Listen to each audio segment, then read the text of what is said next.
Thanks very much, Mrs. Myself. Thanks for the asking to come all through from Paris. And also, yes, highlighted you've been in Rabia yourself, so you've been explaining what you've been living and what you've been seeing. Thank you very much for that. Maybe the last speaker would be the daughter, actually, Nahla, so if you get the next slide for me, if you don't mind. So, actually, if you again surf the net, you'll find Ms. Nahla Nasser as well, and a few of her YouTube sort of, presentations as well have been quite. I actually, first time I've seen her, actually, I was during Rabia time. It was Ramadan last year, so about a year back. I was just watching TV, and they were broadcasting speaking to different people who are sitting there, like in the like field hospital and around the field hospital. And I was surprised just to get somebody just from, people coming from abroad, just sitting there and so on. Although it appeared that it's an internal problem or whatever, but it seemed that Egyptians from everywhere sacrificed their holidays. They used to, in summertime, go to the beach, but they went there for Ramadan and fasting and 30, 40 degrees. So I'll leave the floor for her, actually, because I was impressed with what she said, and I'm sure that she had a lot to tell us. We have maybe 7, 8 minutes because of the sake of time of the place. Apologies for that. Again.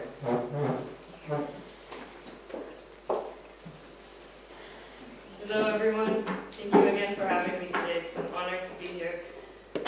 Sumaya, Fatma, Layma, it is such a pleasure to see you girls again. Wallahi, I lived such hard moments just thinking about you girls in Rabaa and in prison. Yani, I can't even imagine what you girls went through. It's really, really, really an honor to see you. And inshallah, Ibrahim, Rabbana yafuk al-asr, inshallah. The first moment my heart broke about these girls was when they called us when they were in the Rabaa mosque, and my dad. I have never seen my dad so afraid before in his life. When I think it was Fatma on the phone with him, telling him that the security forces had entered the Rabaa mosque and started burning the injured and the dead bodies alive. And I didn't know if I was going to see these girls again. So alhamdulillah, I'm very grateful that you girls are here today.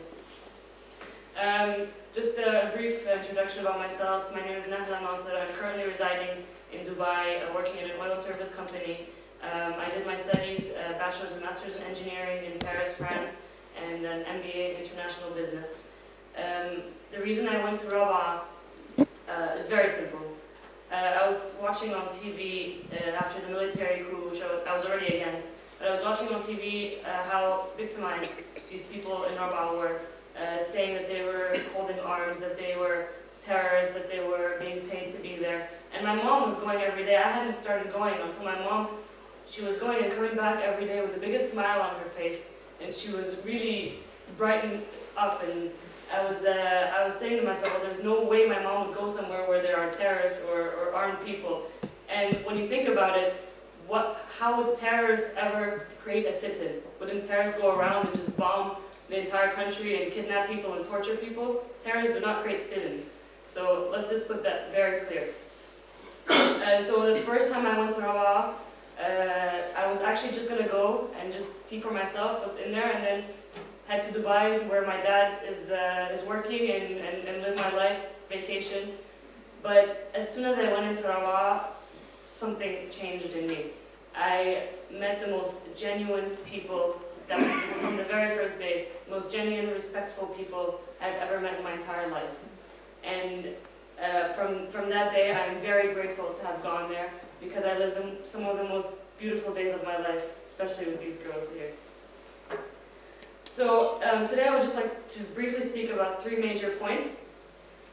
My first point will be, how did the military intervene in political life and eliminate its allies in opposition in one go? So 30th of June 2013 was a protest day by many Egyptians. Regardless of political ideology and what created its movement, it was a demonstration, as many others, during the freeing of public forms of expression. What made this particular day different is that a few days post this event, the military overthrew an elected president, the first president in Egypt's modern history, then committed the highest disregard to democracy by suspending an elected constitution, upper house, and government. They then proceeded to replace all these entities with their own representatives. The reason the military leadership claimed was the submission to the will of the people. How ironic, only days and months later, they contradict themselves and commit the worst atrocity Egypt has seen in its modern history. murdering citizens in numerous massacres, with estimates ranging from 1,200 to 6,000 plus killings, arresting an estimated 41,000 plus political detainees and preventing protests by opposition parties. What added fuel to this travesty of affairs is the military's U-turn on the youth movements that actually called for the 30th of June protests to begin with, by imprisoning some of its key figures, such as Ahmed Meher, Doma, and Aydin, who had objected on how the new regime was removing freedoms through the new protest law that was put in place. It seems that the submission to the public will was merely a smoke screen to much deeper desire to retrench Egypt back to an autocratic state in every way possible. So my second point will be, the only way is the military way, is the message to the people post the theoretical presidency witnessed in Egypt's last 100 years. These past few weeks, the Egyptian junta carried out what they claimed to be free and fair elections, yet all forms of opposition were banned, both on the streets and local media. The extent of such decay in free speech is clear and obvious beyond any doubt. The local media has been transformed into a literal mouthpiece to the new autocracy.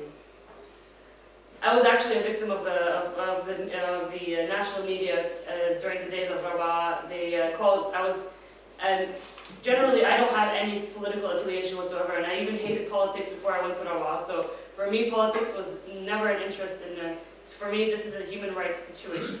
And so they used to call me an agent paid by the Muslim Brotherhood. They even said that I was veiled, and that I took off my veil to attract international governments. They said I was being paid millions by Qatar. I'm asking them, where are the millions?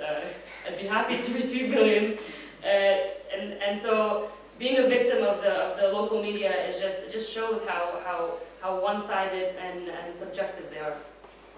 Officially supported public gatherings are encouraged only to regime sympathizers. Tahrir Square, once a beacon of revolution and freedom, is now a military zone that has become a symbol of the new dictatorship. No youth or dissenters can enter to oppose or reflect their views.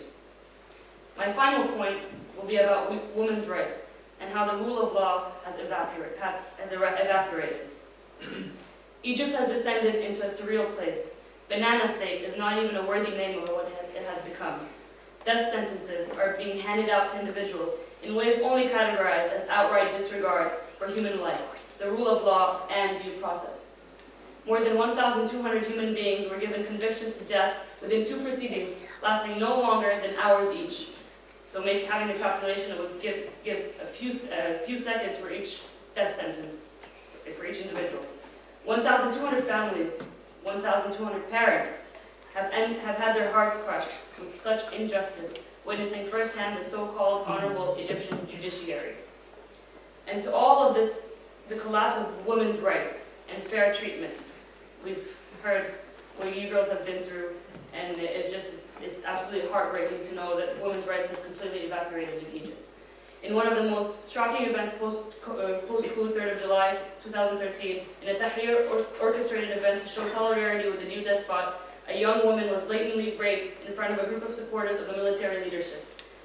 This was the evening of the inauguration of Sisi as president, or the killer Sisi as president.